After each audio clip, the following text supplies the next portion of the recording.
Ladies and gentlemen, please be seated. We are about to begin our session titled Nayi Awaazein, New Voices in Urdu Writing. Please switch off your mobile phones or put them on silent mode.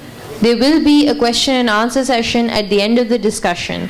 We would appreciate if complete silence is observed while the session is in progress. Our moderator for this session is Tanveer Anjum. She is a celebrated Urdu poet. Writing since the 1970s, she is known as one of the leading practitioners of prose poetry in Pakistan. 6 collections of her poems have been published, including 5 collections of prose poems: Andekhi Lehrein, Safar aur Qaid mein Nazmein, Tufani Barishon mein Raqsan Sitare, Zindagi Mere Pairon se Lipट Jayegi, and Naye Naam Ki Mohabbat. Thank you. So today, आज हमारे साथ जो लोग शरीक हैं इस गुफ्तगू में, वो हमारी नई आवाज़ें उर्दू अदब की हैं। इनाम नदीम, अली अकबर नातिक और मुस्तफ़ा अरबाब। ये लोग उर्दू शायरी के नए सितारे हैं और इतने नए भी नहीं हैं, काफ़ी अरसे से ये लोग लिख रहे हैं। इसमें जो ये कहना चाहिए कि बहुत सारी अक़दार हैं जो मुश्तरक हैं, लेकिन एक बात जो है वो इनके सिन्फ़ का इंतख़ाब है। जो इनाम नदीम गज़ल के एक बहुत अच्छे शायर हैं। अली अकबर नातिक ने अपने लिए जो मीडियम मुंतखब किया, जो सिन्फ़ मुंतखब की, वो है आज़ाद नज़्म। और मुस्तफ़ा अरबाब ने ज़्यादातर जो लिखी हैं वो हैं नसरी नज़्में। ये हमारे पूरे अदब की जो पूरी शायरी की जो रिवायत है, उसकी जो मुख्तलिफ़ असनाफ़ हैं, उनकी ये नुमाइंदगी करते हैं। तो हम इनके साथ गुफ्तगू भी करेंगे। इनका तारुफ़ तो इसमें मौजूद है, जो किताब आपको मिली है, लेकिन फिर भी मैं इनका तारुफ़ कराती हूँ, गो कि ये लोग तारुफ़ के इतने मोहताज भी नहीं हैं जैसा कि कहा जाता है। तो इनाम नदीम जो है, इन्होंने गज़ल लिखना शुरू की। इनका एक मजमुआ शाये हुआ है गज़ल का, उसका नाम है दर ख्वाब। इन्होंने ये उर्दू अदब पढ़ाते हैं। और एक बात जो ग़ालिबन अहम है या नहीं है, लेकिन मैं उसको मेंशन उसका तज़किरा करूँगी, वो ये है कि ये इनका ताल्लुक़ जो है वो शहदाद कोट से है, जो सिंध का एक बहुत एक छोटा शहर है। शहदादपुर जो है वो एक छोटा शहर है, एक बहुत बड़ा शहर नहीं है। इनको मौसीक़ी से बहुत गहरा लगाव है और मौसीक़ी की इन्होंने तरबियत भी हासिल की है और गज़लें ये लिखते हैं। अली अकबर नातिक का ताल्लुक़ उकाड़ा से है और उन्होंने बहुत ही तेज़ी के साथ अपना सफ़र तय किया है और मकबूलियत हासिल की है। उन्होंने शायरी भी की है और आज़ाद नज़्म की सिन्फ़ इख्तियार की है। उन्होंने, लेकिन वो शुरू में जो ज़्यादा मशहूर हुए थे वो अपनी कहानियों की वजह से हुए थे, और बाद में उन्होंने एक नावल भी लिखा है जिसका नाम है नौलखी कोठी। इनके जो कहानियाँ थी उनका मजमुआ कायम दीन OUP ने शाये किया था, और इनके 2 मजमुए शाये हो चुके हैं नज़्मों के, बेयकीन बस्तियों में और याकूत के वरक़।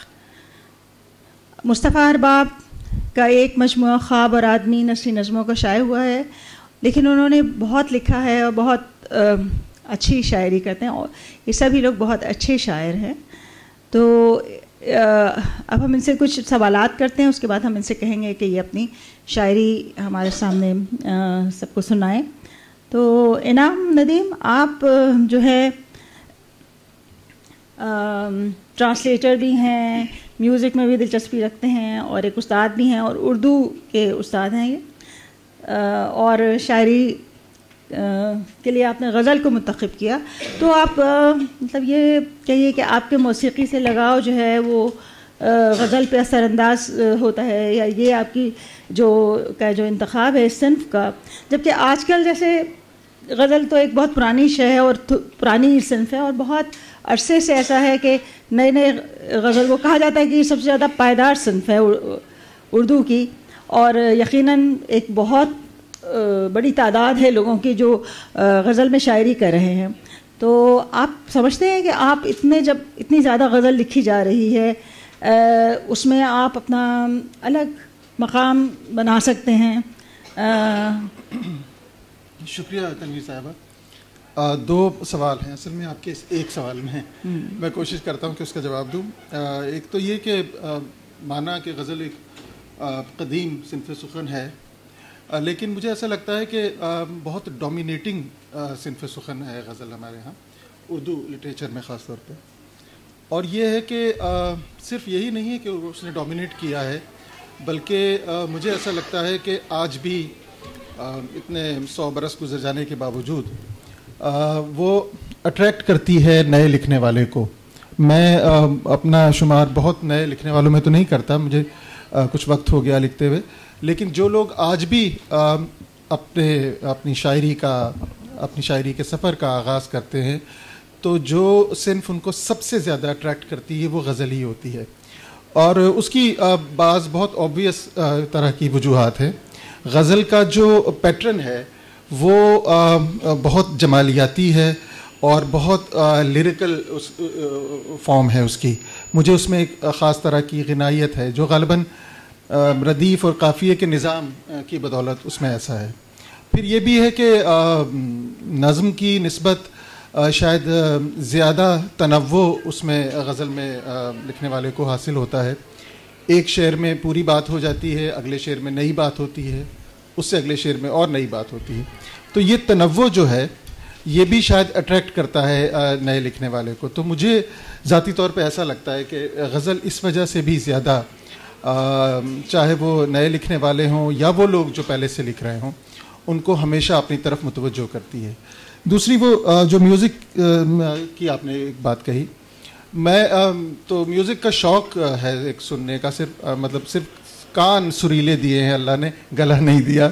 तो वो बहुत लोगों को होता है, लेकिन बल्कि मैं तो ये समझता हूँ ये जितने भी फ़नून हैं, चाहे वो मुसव्वरी हो, मौसीकी हो और भी जो फ़नून हैं, ये अंदर ही अंदर कहीं ना कहीं जुड़े हुए हैं और हमें एक तरह से हेल्प भी करते हैं।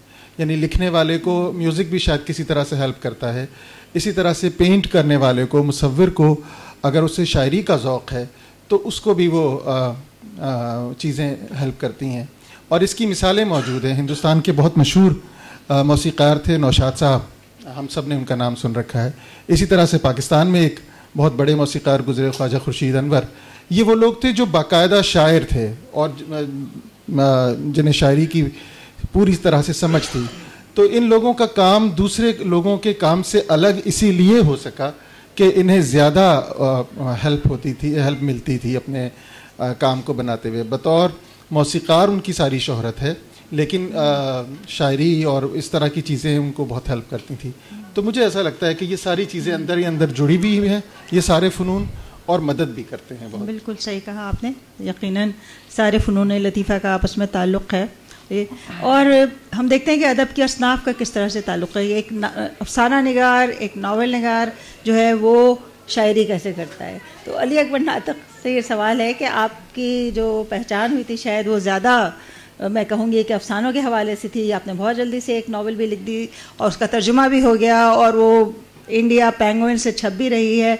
तो ये बहुत, आपने इतनी जल्दी इतने एजाज़ात हासिल किए हैं और उसके साथ शायरी भी कर रहे हैं। तो शायरी करके आपको कौन सी सेंस में, किस तरह से अपना इजहार सबसे ज़्यादा पसंद है, और कुछ बताएं हमें अपने बारे में, अपने तख्लीकी। शुक्रिया तनवीर अंजुम साहिबा। मैं जिस जगह पे रहता हूँ, आपने तो वो गांव से बाहर तो नहीं निकली, लेकिन आप गई हैं वहाँ पे, तो वहाँ से 1 किलोमीटर के फासले पर रेत के टीले हैं। वो दरिया वहाँ से गुज़रता था, तो वो रेत के टीले जो हैं वो हैं भी 1 किलोमीटर के दायरे में, और कुछ ज़्यादा नहीं है, इर्द गिर्द फसलें और सब कुछ है, लेकिन वो दरमियान में है। तो हम जब लड़के बाले होते थे छोटे छोटे, तो वो टीलों पे जाके खेलते थे। अच्छा, वहाँ सांप भी निकल आते थे झाड़ियों से और बहुत अजीब। तो वो वहाँ पे खेलना और घर आ जाना। तो एक दिन मैं घर आया तो मैंने, मेरे दिमाग में वो सारा मंजर था टीलों का, तो मैंने कागज़ लिया और उस पर ना वो उनकी पेंटिंग करने लग गया टीलों की। तो वो मैंने उसकी पेंटिंग जो है वो कागज़ पे उतारी कि फ़लाँ जगह पे ये कीकर का दरख्त खड़ा है और फ़लाँ जगह पे ये आक है और ये फ़लाँ झाड़ी है। तो उसको मैंने और टीलों की शक्लें बनाने लग गया।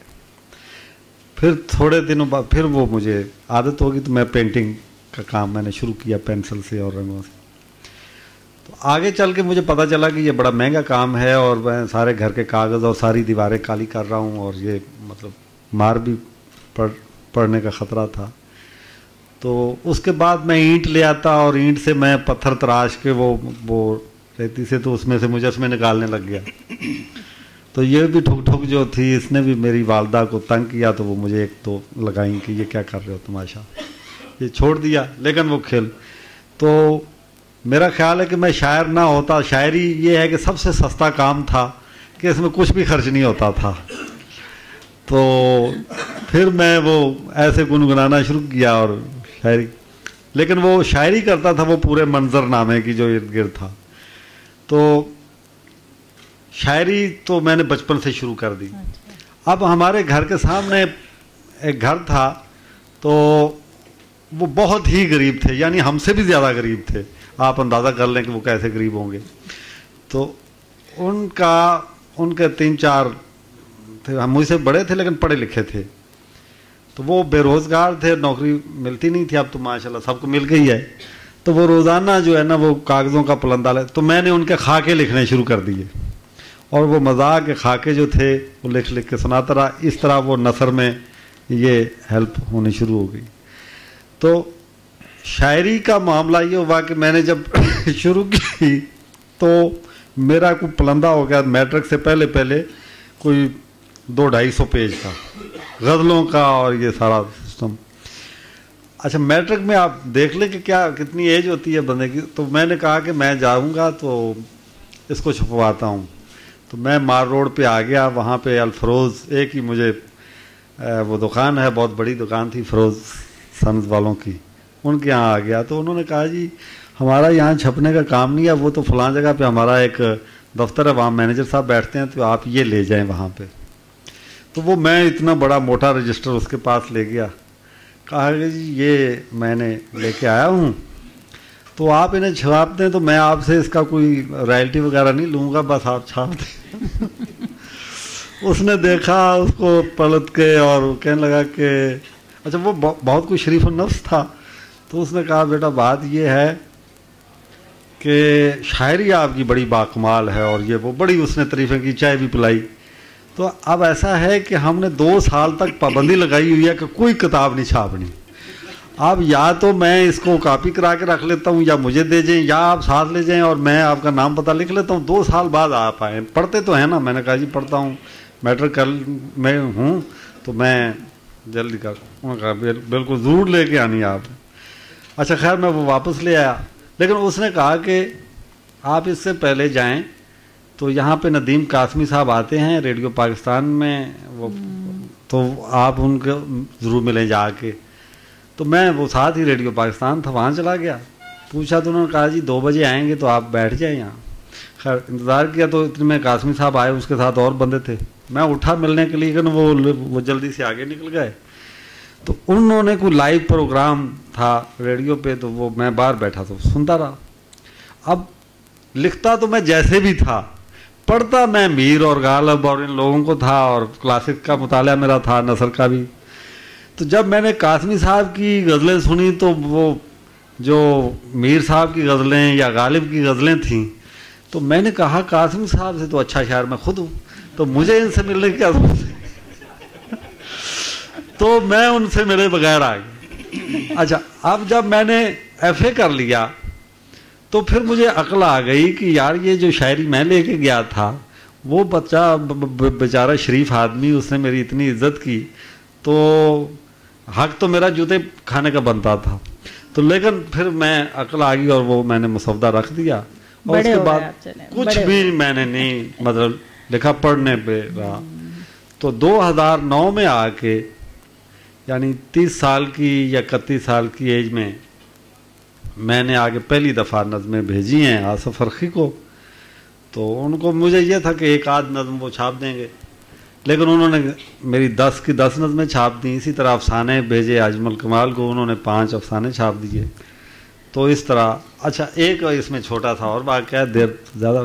फ़हमीदा रियाज साहब उन दिनों मैं अकादमी अदबियात में था, तो फ़हमीदा रियाज साहब वहाँ रह रही थी राइटर हाउस में, तो मैं उसकी बुक शॉप पे था अकादमी अदबियात की।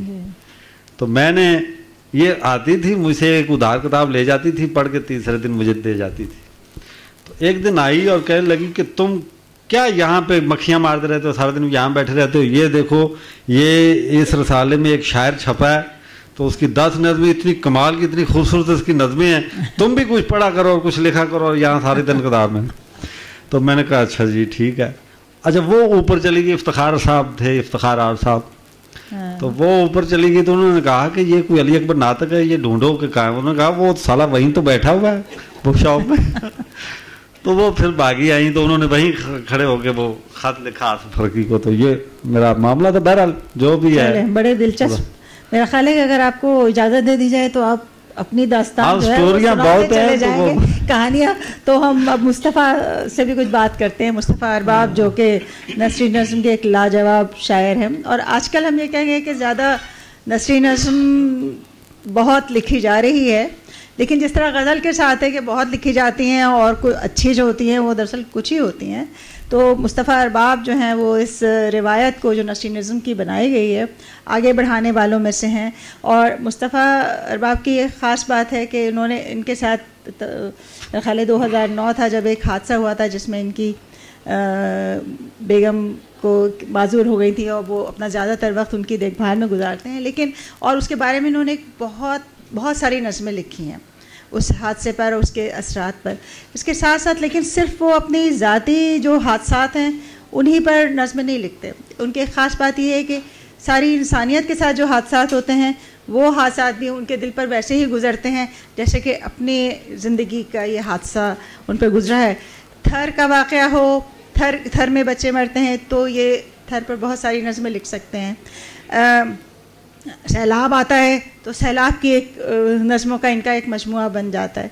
तो इस तरह से यानी जो भी इंसानियत के साथ, इंसान के साथ जो मसाइल इस तरह के पेश आते हैं उसका ख़ास असर होता है मुस्तफ़ा अरबाब पर और वो फ़ौरन लिख सकते हैं। तो मैं एक सवाल ये करूँगी, मुस्तफ़ा आपने बहुत अच्छी अच्छी नज़में लिखी हैं, तो ये बताएं कि जैसे कि फ़ौरी तौर पे कोई वाक़या होता है और लोग उसके रिएक्शन में कुछ लिखते हैं, तो ऐसा होता है उसका ख़तरा ये होता है कि वो एक प्रोपेगेंडा बन जाएगा। लेकिन आपकी नज़में ऐसी नहीं है कि वो एक या क्लीशे हो जाएंगी, लेकिन आपके यहाँ वो क्लीशे नहीं बनती और यानी एक बहुत अच्छी तरह समझ में आती हैं।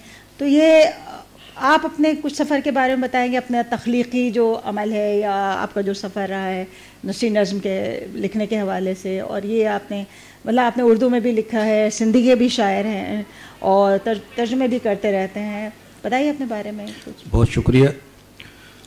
अगर तख्लीक़ी अमल के हवाले से मैं पीछे की तरफ देखता हूँ तो जब बच्चा था तो मेरा जो ताल्लुक़ है वो एक कबायली और देहात में जो एक कबायली घराने होते हैं, काश्तकार घराना, उससे मेरा ताल्लुक़ है और लिखने पढ़ने का तसव्वुर मौजूद नहीं होता वहाँ पर। तो मैं एक पहला यानी इस तरीके से लिखने पढ़ने की तरफ माइल हुआ। बचपन में जो किताबें पढ़ते थे हम लोग, बच्चों के रसाइल पढ़ते थे, तो वहीं से लिखने का शौक़ हुआ। ख़ास तौर पर किताबें होती थी वो मेरे स्कूल की, वो बच्चों को देते नहीं थे कि ख़राब हो जाएंगी, तो मैं वहाँ से संदूक से चोरी किया करता था। वो हेड मास्टर साहब की जो संदूक था, चोरी करके एक पढ़ के फिर उसको रख के फिर दूसरी चोरी करके रख के, ये एक सिलसिला मेरा यहाँ से बनता चला गया। तो वहाँ उस ज़माने में एक मेरे हम जमात थे, तो उनके वालिद साहब ने एक रोज़ मुझे कहा कि जो ये मेरा बेटा है इसको आप एक गाली दो। तो मैंने कहा मैं क्यों गाली दूँ इनको, मतलब वो सामने से लड़ेंगे मेरे साथ। बोला नहीं, मैं छुप के खड़ा हुआ हूँगा और अगर इन्होंने आपसे लड़ना शुरू किया तो मैं आपका दिफा करूँगा, लेकिन मैं ये देखना चाहता हूँ कि मेरा बेटा लिखने पढ़ने के बाद इसमें से गैरत ख़त्म तो नहीं हुई, क्योंकि लिख पढ़ के आदमी जो है ना वो गैरत खो देता है। ये एक ऐसा वाक़या था जिसने मुझे झंझोड़ के भी रख दिया। और फिर मैंने सबसे पहले उसके ऊपर ही अपने जो बचकाना एक मजमून समझिए वो मैंने लिखा इस हवाले से।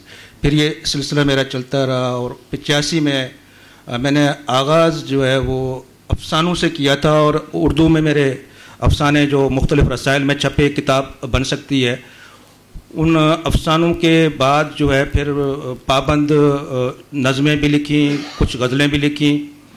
नसरी नज़म के बारे में जो है ना मेरा कोई इतना अच्छा तासुर नहीं था, लेकिन जब अफजाल अहमद सैयद की किताब छीनी हुई तारीख़ और फिर ज़ीशान साहिल और दोस्त हमारे, तो ख़ास तौर पर छीनी हुई तारीख़ जो है ना वो इतना मुतवज्जह किया कि फिर मैं भी जो है ना उस नसरी नज़म के साथ मेरी एक ऐसी अहम आहंगी हो गई कि फिर मैंने अफसाने की तरफ मेरी तवज्जो कम हो गई और मैंने नसरी नज़में बाकायदगी से लिखना शुरू की, जो मुख्तलिफ़ रसाइल में सिंधी में भी और उर्दू में भी वो शाया होती रही, और यूँ ये सिलसिला आगे चलता रहा। नसरी नज़म जो है मैं बुनियादी तौर पर यह समझता हूँ कि जो गज़ल होती है उसकी तो पूरी एक क्लासिकी रिवायत है और गनायत होती है, और वो बहुत सारे लवाजमात होते हैं जो मुतवज्जह करते हैं। नसर लिखना और ख़ास तौर पर नसरी नज़म लिखना पाबंद शायरी से कई गुना ज़्यादा मुश्किल होता है कि आपके पास इस तरह के लवाजमात नहीं होते। एक ख़याल का तो आहंग होता है, एक लफ्ज़ों का मखसूस चुनाव करके उसको आपने बड़ी मेहनत करनी होती है, यानी नज़म के ऊपर उसको बाकायदा बनाना होता है। आमद की बात अपनी जगह पर होती है, लेकिन उसमें बाकायदा आवर्द के तौर पर आपने उसको बार बार उसकी जो है ना वो एडिटिंग का एक मरहला है, अगर आप संजीदगी से लिखना चाह रहे हैं। और फिर नसरी नज़म जो है ना उसका जो कारी है आम तौर पर मैं कहूँगा कि संजीदा तरबियत याफ्ता जो कारी होता है, बुनियादी तौर पर नसरी नज़म उसी के लिए ही होती है जो उससे लुत्फ़ हासिल कर सकता है। और जो अच्छे हमारे शायर हैं, ज़ाहिर है कि नसरी नज़म के नाम पर बहुत कुछ लिखा जा रहा है, लेकिन बहुत अच्छी शायरी भी की जा रही है। तो फिर मैंने जो है ये नसरी नज़म के मीडियम को यानी मुंतखब करके इसमें लिखना शुरू किया, और यकीनी तौर पर जो हालात या वाक़यात होते हैं फौरी तौर पर उससे मुतासिर होकर जो लिखा जाता है कोई इतना अच्छा नहीं होता, लाउड हो जाता है, उसमें एक प्रोपेगेंडा का तस्वर भी होता है, और मैं इससे बचता भी रहा हूँ। लेकिन कुछ वाक़यात ऐसे होते हैं, कुछ चीज़ें ऐसी होती हैं कि ख़ुद से जो है ना हम जो है ना हमारे ज़हन हम मुतवज्जह होते हैं, एक कैफियत बनती है, ख़याल आता है, और आदमी बुनियादी तौर पर किसी और के लिए नहीं लिखता, वो अपने लिए लिख रहा होता है। तो मैंने जो भी लिखा वो मैंने अपने लिए लिखा, और जैसा अभी आपने जिक्र किया कि 2009 में जो है मैं एक यकीनी तौर पर एक हादसे से गुज़रा, और उस हादसे के बाद जो है मैंने एक नज़म लिखी थी औरत के पाँव, जो मैं भी सुनाऊंगा भी आपको। तो वो बुनियादी नज़म थी, और उस नज़म के बाद जो है ना पूरी जो एक नज़मों का मैंने एक सिलसिला औरत के पैर या पैर के हवाले से, तो इस साल मेरी एक किताब तरतीब पा चुकी है, और मैं समझता हूँ इस साल के मैं जो है ना वो पा शिकस्ता नज़में के उन्वान से होंगी और उनका मौजू एक ही होगा।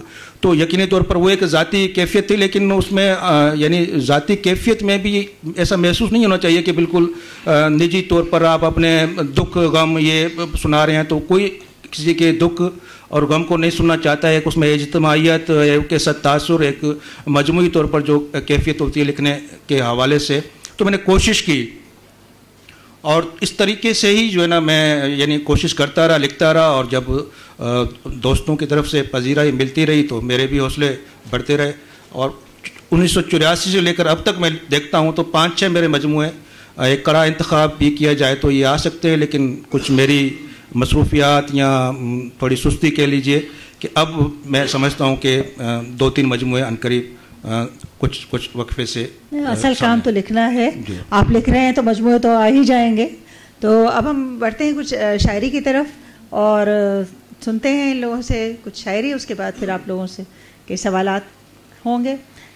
इनाम नदीम, मैं आपसे पहले कहूँगी, इसलिए नहीं कि आप इसमें तकदीम व ताख़ीर जो है उसमें उसका सवाल नहीं है, लेकिन आप चूँकि गज़ल लिखते हैं, हम पहले गज़ल से आगे बढ़ेंगे। मुशायरे में भी तकदीम व ताख़ीर का कायल नहीं। आप हमें तो कुछ अपनी गज़लें सुनाइए जो आप मुंतखब करें। एक नई गज़ल में पहले सुना दूँ, फिर किताब में से कोई चीज़ें आपको 2-4 सुना दूँगा।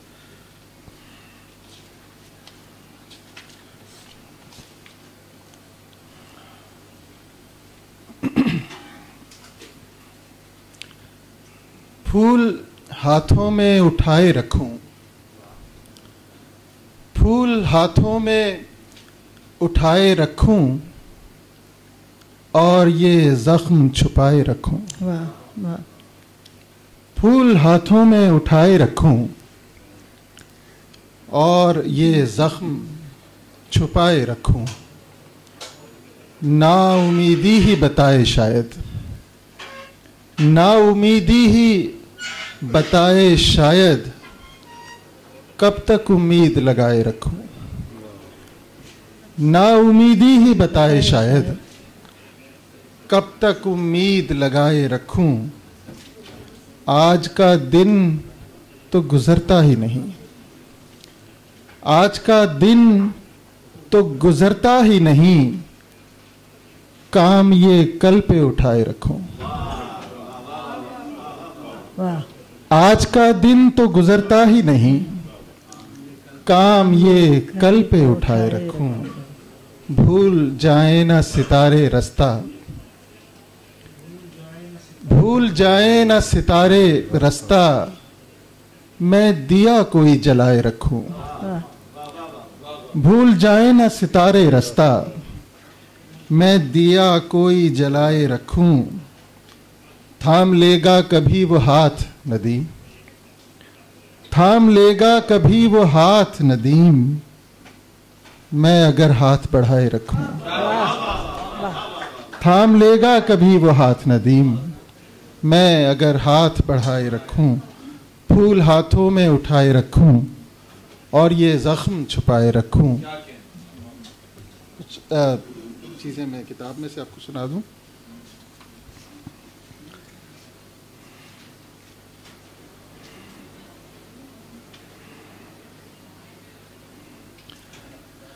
हमें तो इंतज़ारी और ही थी, हमें तो इंतज़ारी और ही थी, मगर बादे बहारी और ही थी। हमें तो इंतज़ारी और ही थी, मगर बादे बहारी और ही थी। संभलता क्या संभाले से तुम्हारे, संभलता क्या संभाले से तुम्हारे, के दिल को बेकरारी और ही थी। संभलता क्या संभाले से तुम्हारे, के दिल को बेकरारी और ही थी।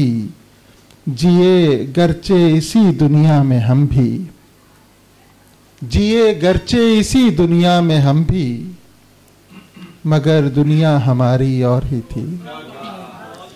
जिए गरचे इसी दुनिया में हम भी, मगर दुनिया हमारी और ही थी मेरे ख्वाब से बाहर भी दुनिया, थी मेरे ख्वाब से बाहर भी दुनिया, मगर सारी की सारी और ही थी मेरे ख्वाब से बाहर भी दुनिया, मगर सारी की सारी और ही थी। सभी कुछ था हमारे दिल के बस में, सभी कुछ था हमारे दिल के बस में, मगर बेइख्तियारी और ही थी। सभी कुछ था हमारे दिल के बस में, मगर बेइख्तियारी और ही थी। हमारा दिल कोई शीशा नहीं था, हमारा दिल कोई शीशा नहीं था, पर अब के संग बारी और ही थी। हमारा दिल कोई शीशा नहीं था, पर अब के संग बारी और ही थी। सुनाओ एक और सुना।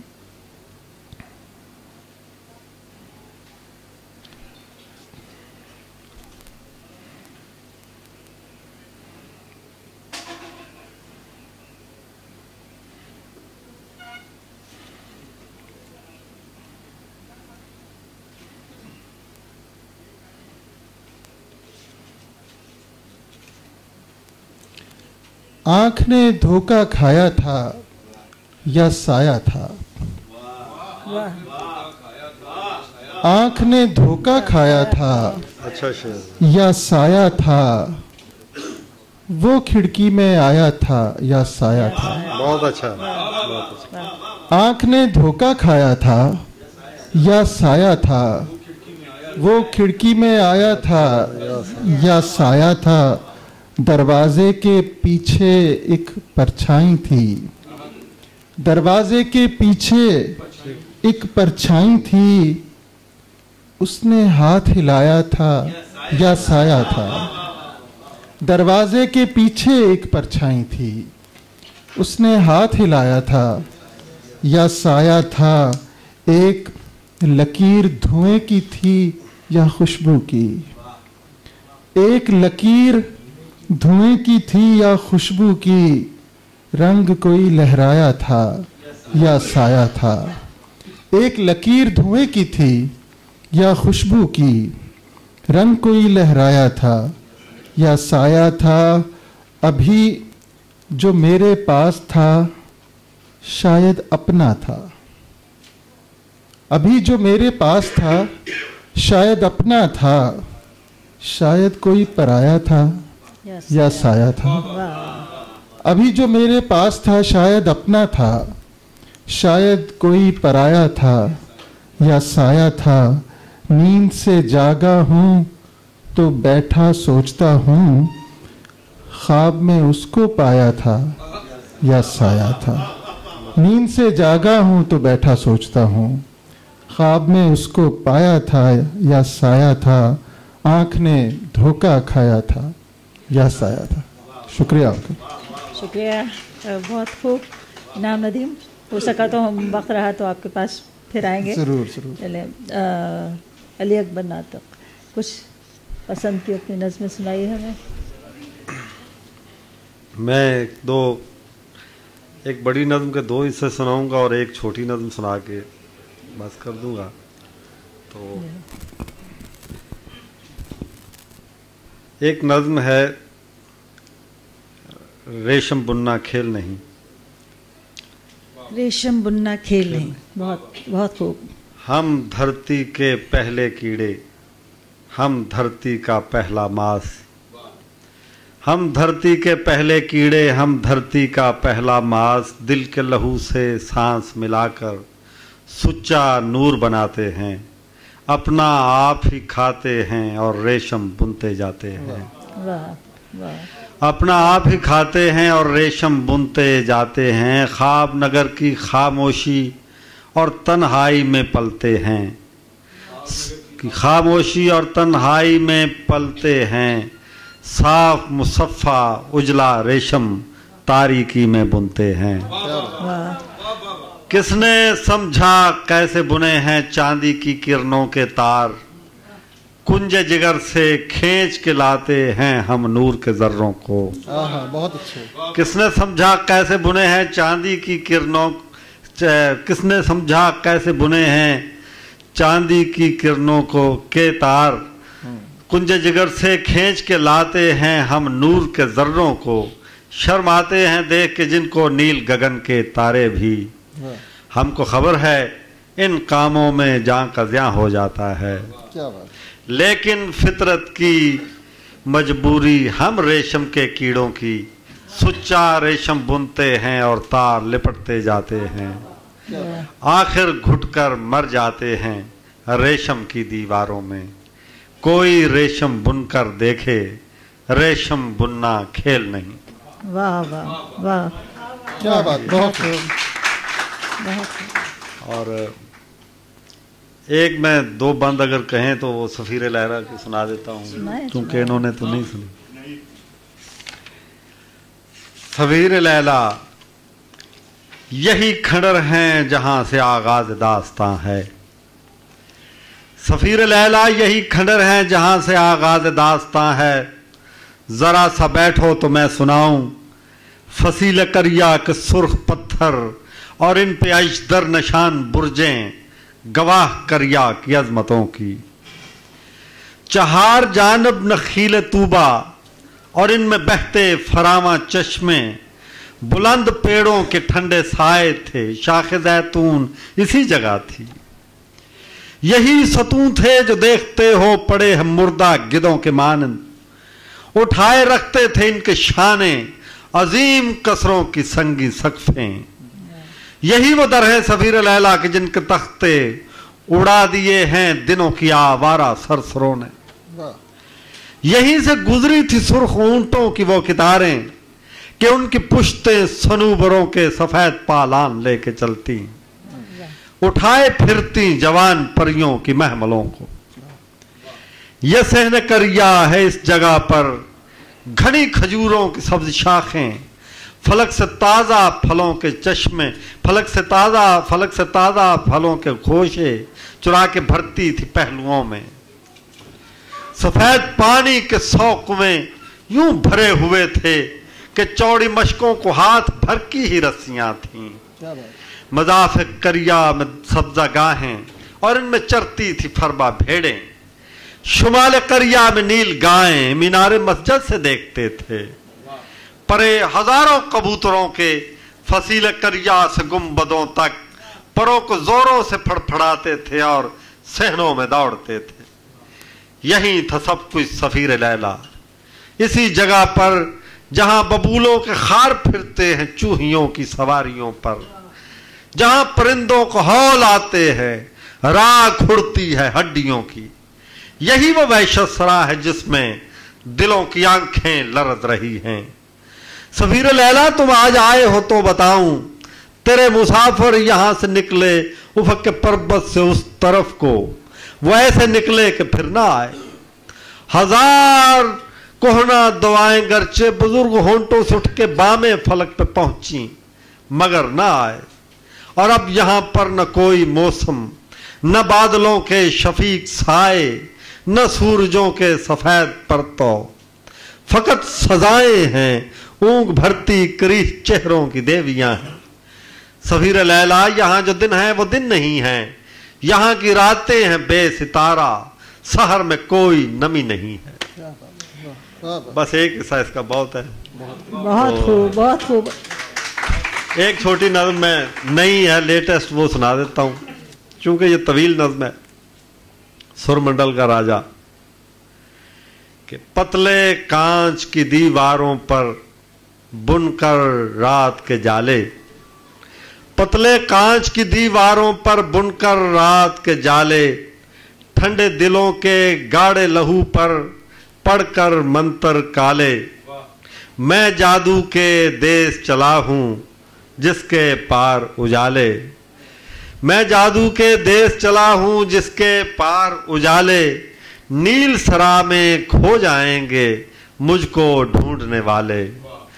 पास छूने वाले पास आए तो पास ना आने दूंगा, छूने वाले पास आए तो पास ना आने दूंगा, शहर नगर में परी मोहल्ला परियों पास रहूंगा।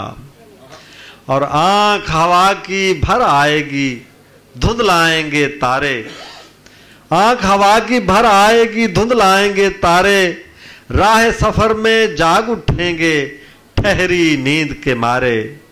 तेज उड़ेगी जीत हमारी ऊँगने वाले हारे, छन छन छाजा छनकाएंगे छुप बैठे हनकारे। पूरब पश्चिम बाजने वाला एक खुदा का बाजा, पूरब पश्चिम बाजने वाला एक खुदा का बाजा, नाम हमारे बजवाएगा सुरमंडल का राजा। और आखिरी बंद है कि आखिरी पर्वत की बर्फों पर फूल अजल का नीला, आखिरी पर्वत की बर्फों पर फूल अजल का नीला, आब हयात रगों में जारी लेकिन चेहरा पीला, आब हयात रगों में जारी लेकिन चेहरा पीला। मुल्क शराब की जादू गरनी और जादू का टीला, जूं जूं पर्वत फैलता जाए तू तू माथा गीला। डूबने वाले मुझे पुकारें लेकिन मैं शर्मीला, आखिर खींच लिया मंत्र ने एक चलाना हीला। वाह वाह, बहुत खूब।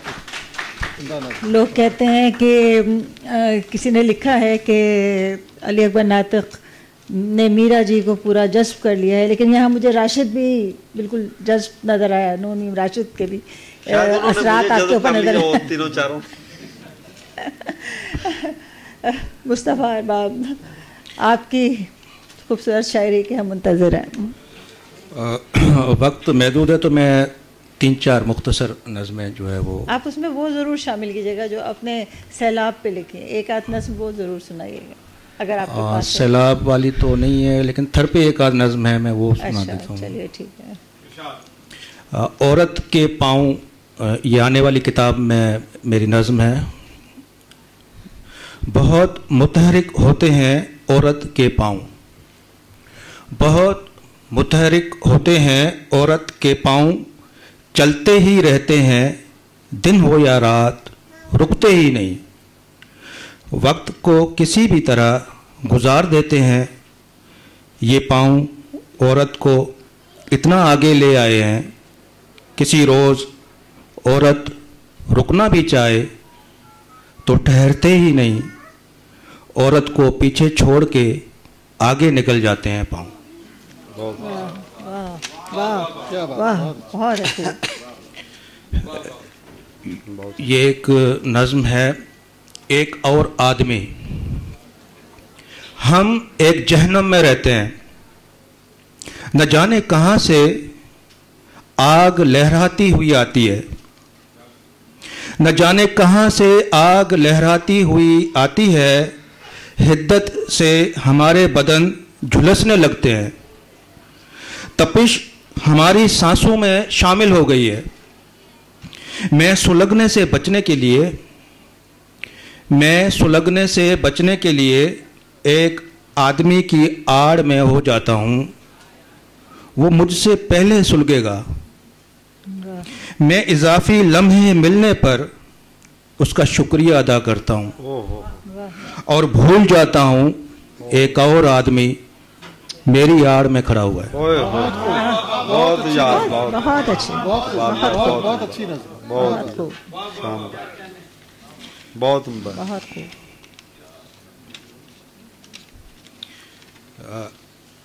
दुनिया इस नज़्म का उन्वान है। हमें हर रोज़ एक अधूरी नींद मिलती है, हमने कभी मुकम्मल ख्वाब नहीं देखे। अधूरी मोहब्बत पाकर हम बहुत खुश हैं।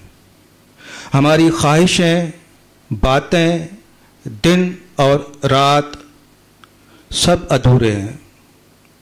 हमारी हर चीज़ में एक अधूरापन है। इस पूरी दुनिया में एक छोटी सी अधूरी दुनिया हमारी भी है। हमें कोई एहसास महरूमी नहीं है।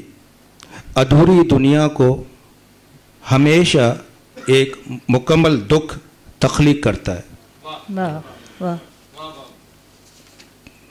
थर के हवाले से जो है मैंने कुछ नज़में लिखी थी और मैं खुद बहुत कम लोग जानते हैं, मैं खुद थरी हूँ बुनियादी तौर पर। हालांकि इस मीठे पानियों में मैं पैदा हुआ हूँ, थर में पैदा नहीं हुआ, लेकिन मेरा ताल्लुक़ थर ही से है। तो उस हवाले से मैंने काफ़ी, जैसा तनवीर अंजुम साहबा ने कहा, नज़में लिखी, एक पूरा सिलसिला था। तो ये नज़्म है नुस्खा। इसमें एक वजाहत है, एक लाइन की, मैं अभी से ही बता देता हूँ कि थर का और सिंध में एक कल्चर है। छोटी बच्चियाँ जो होती हैं उनको आमतौर पर बेटी की निस्बत अम्मा कह के मुखातिब किया जाता है। ये एक कल्चर है हमारा, तो उसकी वजाहत मैं अभी से कर देता हूँ। वो हमारी पैबंद लगी खुशियों में कभी शरीक नहीं हुए, वो हमारी पैबंद लगी खुशियों में कभी शरीक नहीं हुए। उन्होंने हमारे आंसुओं को गिनने की कभी कोशिश नहीं की। हम किसी से भी कुछ नहीं कहते, हम किसी से भी कुछ नहीं कहते। हमने उन सांपों को भी कभी नहीं मारा जो हमारे आस पास रेंगते रहते हैं। हमारी बेटियां जन्म लेते ही मर जाती हैं, हमारी बेटियां जन्म लेते ही मर जाती हैं। हमें अम्मा कहने के हक से भी महरूम कर दिया गया है। भूख और प्यास हमारा विरसा है। तशनगी और फाकों से हमारी नस्ल को ख़त्म नहीं किया जा सकता।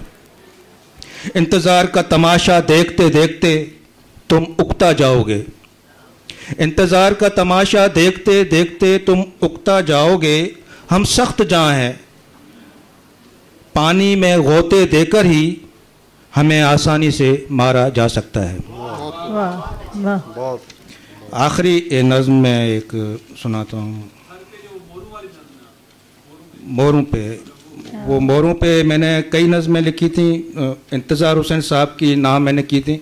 एक नज़्म मेरे पास है मोरों, उसी सिलसिले में वो मैं सुना देता हूँ। आखिरी नज़्म, मोर और सहरा।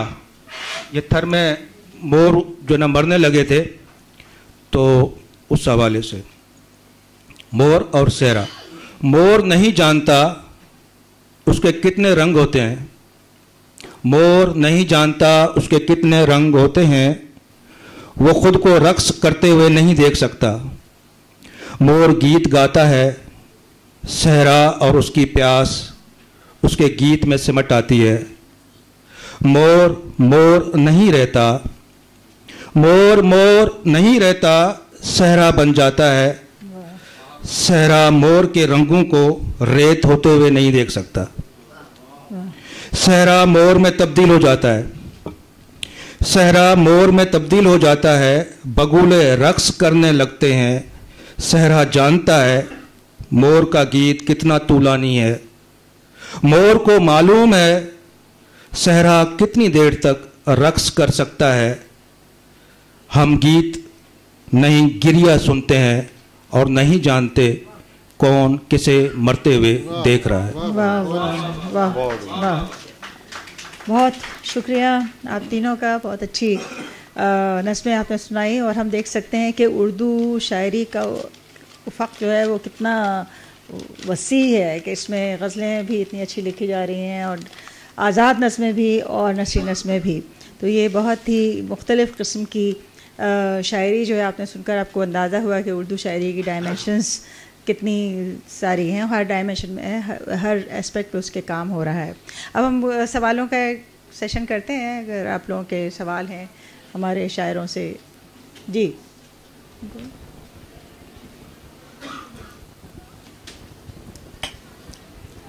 ये नई आवाज़ें आप किसे कहती हैं? मेरे नज़र में नई आवाज़ वो है जो पहली बार सुनी जाए। इसमें उम्र का कोई तयन नहीं होता। मैं गज़लें कह रहा हूँ, गालिबन पहला शेर मैंने सन 1950 में कहा था जब मैं मैट्रिक का स्टूडेंट था। उसके बाद 3 मजबूए मेरे शाया हो चुके हैं, अक्स जमाल, कर्ब जमाल और आखिरी फ़िक्र जमाल। लेकिन मैं अब भी नया हूँ, न कहीं मुशायरों में बुलाया जाता हूँ, न कहीं सुनाने का मौका। मैं कोई इस पैनल की क्यूरेटर नहीं हूँ।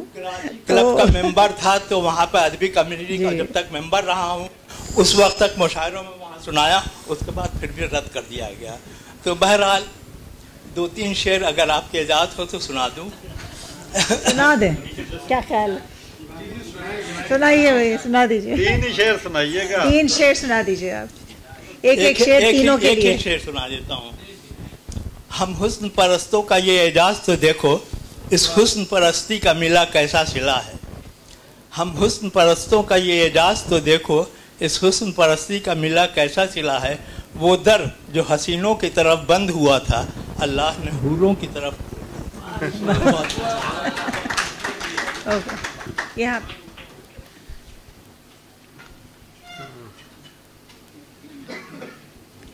शुक्रिया शहला नकवी।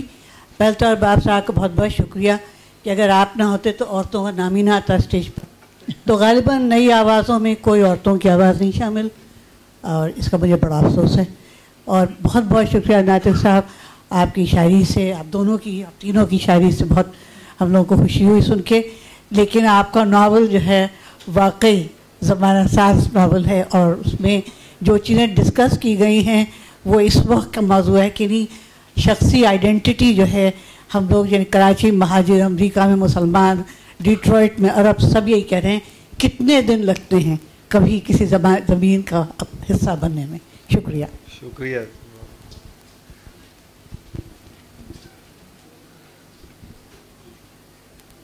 जी बहुत बहुत शुक्रिया। मैं मुबारकबाद दूंगा तीनों हमारे जो शोरा यहाँ मौजूद हैं, और जाहिर है कि किसी एक नशिस्त में कोई सबकी नुमाइंदगी नहीं हो सकती, लेकिन ये बात ठीक है कि बहुत सी हमारी नई ख़वातीन शायरात भी मौजूद हैं, लेकिन उनके साथ मजीद सेशन के साथ भी महफिलें होती रहती हैं, महफिलें और होती रहेंगी।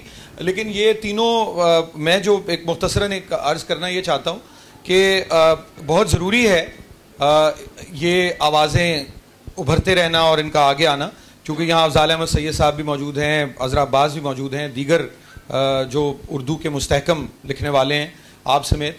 लेकिन एक मसला ये है कि जो अंग्रेज़ी को पाकिस्तान की वाहिद नुमाइंदा ज़बान और नुमाइंदा अदब के तौर पर देखा जा रहा है, मेरा ख्याल है कि बहुत ज़रूरी हम लोगों पर फ़र्ज़ ये है, हमारे इन तीनों अहबाब पर भी, चूँकि इनमें से दो को तो मैं जानता हूँ कि वो अच्छी खासी अंग्रेज़ी जानते हैं, कि उर्दू में जो लिखा जा रहा है या पाकिस्तान की दीगर ज़बानों में जो अदब तख्लीक हो रहा है, जिसको सबको मिला के एक पूरा लैंडस्केप बनता है, उसका तर्जुमा होना भी बहुत ज़रूरी है। और ये इनकी वजह से बड़ी तर्जुमे अगर एक दफ़ा इनके बाकायदा होने शुरू हो गए हमारी शायरी के, तो बड़ी मुश्किल हो जाएगी हमारे दूसरे दर्जे के अंग्रेज़ी लिखने वालों जो नुमाइंदा समझे जाते हैं पाकिस्तान। मेरा ख्याल है ये भी कोई गलत फहमी है कि वो इतने नुमाइंदा समझे जाते हैं, एक ख़ास हल्के में तो समझे जाते होंगे, लेकिन बुनियादी तौर पे तो उर्दू हमारी ज़बान है। अगरचे कि यहाँ पे हमें बहुत छोटा कमरा मिला है और बहुत कम लोग हैं, लेकिन उसके बावजूद बाहर बहुत एक दुनिया है जो उर्दू पढ़ती और सुनती है। और कोई सवाल? मेरा नाम शुजाउद्दीन है और मैं फ़िल्म साजी का तालिब इल्म हूँ, फ़िल्मी दुनिया से ताल्लुक़ है, और बहुत अच्छा लगा कि आज तमाम शोरा जो उन्होंने बहुत ही कमाल शायरी का मुजाहरा किया। मैं ये सिर्फ पूछना चाह रहा था, क्योंकि चूँकि मेरी फ़िल्मी दुनिया से ताल्लुक़ है, तो अगर हम नई आवाज़ें जो आ रही हैं नसर से भी और शायरी से भी, तो क्या हम उनका आने वाली फ़िल्मों में या मुस्तक़बिल में जो फ़िल्में आ रही हैं उनमें इस्तेमाल करके उनको मज़ीद पजीरा या उनको मकबूल करा जा सकता है? क्या ये एक मुफीद जिसे हम कहें स्ट्रैटेजी है, या फिर हम या कोई और आप कहते हैं कि तरीका जिससे कि हम आम आवाम तक, आम लोगों तक, हम जो ख़ास तौर पर जो नई नस्ल है उस तक हम कैसे पहुँचाएँ नए लोगों की शायरी? क्योंकि लोगों को मंटो, कृष्ण चंद्र, फैज़ अहमद, फैज़ गालिब तो आम तौर पे मालूम है, लेकिन नई आवाज़ें जो हैं वो कब पहुंचेंगी लोगों तक? हाँ, तो मैं खुद ही फिल्म के स्टूडेंट्स को पढ़ाती हूँ, तो ये ख्याल बहुत ही अच्छा है, क्योंकि इसमें बहुत एक स्टोरी एलिमेंट सब में पाया जाता है। ख़ास तौर पे नसरी नज़मों में एक स्टोरी का एलिमेंट होता है। हम उनकी बहुत आसानी से वीडियोस भी बना सकते हैं और उनको फिल्मों में इस्तेमाल भी किया जा सकता है। अली अकबर नातिक कुछ इस बारे में कहना चाह रहे हैं? इस बारे में मैं एक दो बातें करना चाहूँगा। पहली बात तो यह है कि पहले होता ये था कि जो फिल्म डायरेक्टर होते थे, प्रोड्यूसर होते थे और शायर होते थे, वो मिलके एक मेज़ पर बैठते थे, और मौसीकार भी, और वो किताबें भी पढ़ते थे, और उनको अदब पढ़ने का, तारीख़ पढ़ने का उनको बाकायदा चस्का भी था। लेकिन मुसीबत यह है कि आजकल इस मीडिया के रेटिंग दौर में शायरों को या अदीबों को, जो जेन्युइन अदीब है, उनको एक कोने पे लगा दिया गया है और समझा ये जाता है कि ये फजूल है, ये कुछ लिख ही नहीं सकते, और जो कुछ हम लिखवाना चाह रहे हैं या हम बहुत बड़े दिमाग के मालिक हैं, बग़ैर किताब पढ़े के तो हम बहुत कुछ कर सकते हैं। उसका नतीजा ये निकला कि फ़िल्म इंडस्ट्री भी डूब गई और वो जेन्युइन अदब भी डूब गया। आप ईरानी फिल्में देखें तो अफसानों पे, छोटे छोटे अफसानों पे जो उनके बेहतरीन अफसाना नगार हैं उन्होंने बनाई थोड़े खर्चे पे, और वो ऑस्कर अवार्ड ले रहे हैं, और इसके बावजूद कि उनके यहाँ वो कुछ ख़वातीन या कुछ भी वो वैसा नहीं दिखाते जो हमारे यहाँ ये कल्चर के नाम पर दिखा दिया जाता है, रोशन ख्याली के। लेकिन इसके बावजूद वो उनकी फिल्म इंडस्ट्री जो है, जो जेन्युइन राइटर्स का वो काम लेके। अब एक और बात भी है, मुझे अभी एक बंदा कह रहा था, वो अली उस्मान अताउल्ला कासिम साहब के बेटे, कि आप ये ड्रामा लिखें, तो मुसीबत ये है कि मैं अब ड्रामा नगार या प्रोड्यूसर के पीछे पीछे तो लेके ड्रामा फिरने से रहा कि हजूर ये मैं आपसे खैरात ले रहा हूँ तो 10 रुपए मुझे दे दीजिए और मुझे 2-2.5 लाख। तो वो कहते हैं कि आपको तो, अब एक छोटी सी मैं एक वाक़या सुनाता हूँ। मैं इस्लामाबाद में एक बंदे ने मुझसे ड्रामा लिखवा लिया और उसके ना तो मुझे पैसे दिए और सारा कुछ बदल के कर दिया। हाँ, ये ऐसा तो मैंने कहा तो मैंने कहा कि फिर मुझे बड़ा फ़ोन करके कह रहा, देखा कैसा ड्रामा है। मैंने कहा ओ गधे, आपने एक तो सारा कुछ बदल दिया, दूसरा मुझे फ़ोन करके कह रहा है, और तीसरा कहने लगा जी बात यह है कि आपको पहली दफ़ा मैं लेके आ रहा हूँ आपका नाम टीवी पे। मैंने कहा ये नाम जन्नत में ले जा, मुझे आपके नाम की जरूरत नहीं। तो इस तरीके से तो नहीं ना चलता काम। हाँ, अब इनाम नदीम भी कुछ कहना चाह रहे हैं इस बात पर। मुझे ऐसा लगता है कि नए लोग जो फिल्म की तरफ या इस तरफ हैं, उन लोगों को एक बात ज़रूर समझनी चाहिए कि सबके दुनिया भर में ऐसा होता है कि फ़िल्म जिस तरह का जो शुजा ने अभी सवाल किया, उसमें सब लोगों का काम अलग अलग होता है। हमारे यहाँ ये है कि मैं मानता हूँ कि वर्सटैलिटी भी एक चीज़ होती है, लेकिन हमारे यहाँ लोग हर फन मौला अपने आप को समझते हैं। यानी अगर आप फुटबॉल के खिलाड़ी हैं तो आप समझते हैं कि आप हॉकी भी खेल सकते हैं, जबकि ऐसा होना नहीं चाहिए। तो मुझे लगता है कि सारे शोबे अलग अलग होते हैं, और नए लोग जो आपने फ़िल्म की ख़ास तौर पे बात की, वो नई हिस्सियत से चूँकि वाकिफ़ होते हैं नए लिखने वाले, और अब ये वो रिवाज रह नहीं गया। अब फिल्मों के लिए जो शायरी या जो उसके स्क्रीन प्लेज होते हैं वो नए ज़माने के हैं, नए दौर के हैं। इसकी मिसालें फिल्मी शायरी की वो आप देख लीजिए, जो हाल ही में हिंदुस्तान की फिल्में हैं उनमें जिस तरह से शायरी की जाती है वो उस शायरी से बहुत अलग है जो हम साहिर लुधियानवी की शायरी और आर.डी. बर्मन और उनके कंपोजिशन में सुनते थे। ये और तरह की है और इसका अपना लुत्फ़ है, अपनी अफादियत है। तो लेकिन सबके शोबे अलग हैं। हमारे यहाँ आमतौर पे ये होता है कि एक लिखने वाला समझता है कि मैं उसको डायरेक्ट भी कर लूँगा, मैं उसको लिख भी लूँगा, तो उसमें बहुत जगह कुछ ना कुछ रह जाता है। हाँ। तो ऐसा ज़रूर होना चाहिए कि सबका अलग अलग। लेकिन मेरा ख्याल है जो बात आप कह रहे थे वो ये थी कि आप इस शायरी पर कुछ फिल्में बनाएं, या जिस तरह से जैसे मैं ये बात समझी थी कि इनके कनेक्शंस को फिल्म वाले खुद ढूंढें।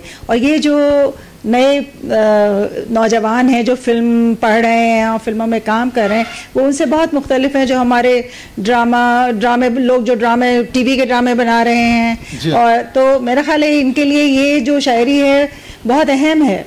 और पुराने लोगों ने भी जो नज़में लिखी हैं, जैसे हमारी बहुत सी नज़में हैं जो पहले भी लोग लिखते रहे हैं, उसमें भी बहुत सारे, मैं ये कहूँ कि स्टोरी एलिमेंट्स इतने मौजूद हैं कि आप उनको लेकर उन पर फिल्में बना सकते हैं, उनकी वीडियोस बना सकते हैं। तो ये चीज़ मौजूद है।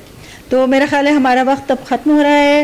मुस्तफ़ा अरबाब, अली अकबर नातिक, इनाम नदीम, आप लोगों का बहुत शुक्रिया कि आप लोग यहाँ आए, और आप सबका भी बहुत शुक्रिया कि आपने ये महफिल हमारे लिए मुमकिन बनाई।